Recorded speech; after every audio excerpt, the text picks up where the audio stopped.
thank you very much. First of all, well done to Kenya. I thought it was a good display from their part. I thought we had we had 4 chances in the first half that we could have maybe made things more difficult for Kenya.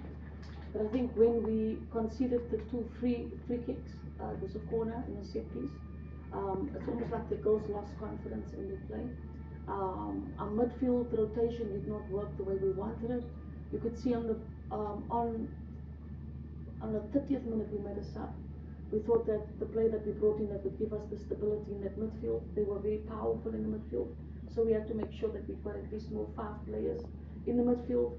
We had to get our wingers more inside to make it more compact. But you know, when you're on the touchline, it's very difficult to get that information over to them.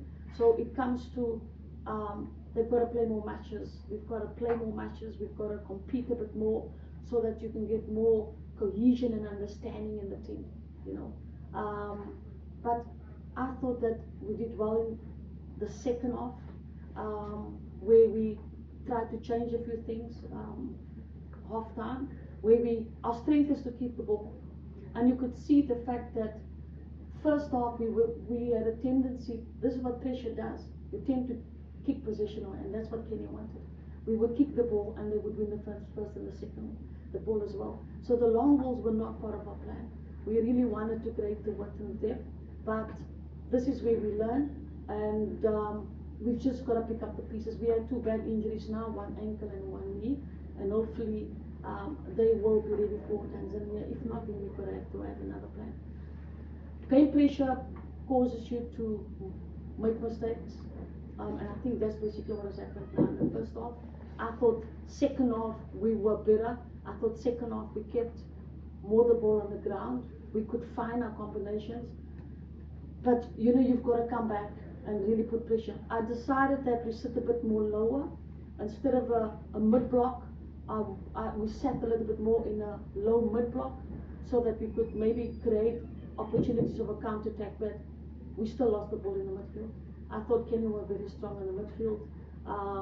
They played more long balls, and I could even see that our girls really were struggling with the height. They were much taller than us. We struggled with the diagonal balls, so those are areas that we could have really worked on. Okay, now what are the key takeaways from this match that you'll be focusing on moving forward? Well, obviously the confidence. We've got to get the confidence back. The girls got to believe in the way we want to play. I've seen Tanzania today. They've got a good midfield. They've got some tall players. So we've got to really try and keep the ball on the ground. Whereas we did today, we were just kicking possession away. So you kick it away, you've got to fight for it again. So those are kind of things that I don't want. But it happens, you know. We can't control the players from the side. We give them the tools, we give them the information, we give them the options. But when football moments, different moments happen within the game, and you would want girls to make decisions as the moments happen. So we can prepare them in a certain way, but the opposition comes with another plan. So the girls need to learn. So which means we need more game time. We need to play more matches. I'm happy we came to Sika. No matter the score, but the girls need this experience so that this is what we need. I know now, my first time, we're obviously playing against Kenya at this tournament. This is what Kenya is giving us. Tanzania I've seen today. So this is what we really need to really strengthen our team at all. Thank you so much, Coach. Any question? Lillian? Sorry for that. The reason I know we've got some young players, under 20 players in the squad, but it's a matter of them getting the experience. I've done it on purpose. You know, that bring in a few under 20 players. We're playing a World Cup qualifier in September against Namibia. So you need to give them that experience. I don't want a situation that when we come to a World Cup qualifier, only then we bring them into a camp, then they've got to adapt, they've got to adjust, they've got to learn and process how we want to play. So now, having them at this tournament, they are part and parcel of Crested Cranes. They've experienced now what it's like to play for Crested Cranes. They have the exposure, they develop the togetherness as a team, they develop the confidence as a team, and the teamwork and the cohesion for me is most important. So September is very far, but I want them to experience the opportunity now. For me, it's key. We need to look at the youth, and if I think players are good enough to come to Crested Cranes, they need to come. Another question?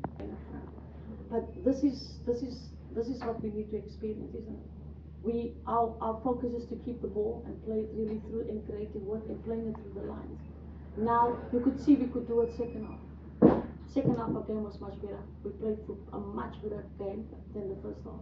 First half I think the girls resorted playing the long ball and not really holding on to the ball. So with the physicality, that's something that you can't fix over time. With women, physicality, you either born with it, it's in your genes, or we've got to get them to play with the ball.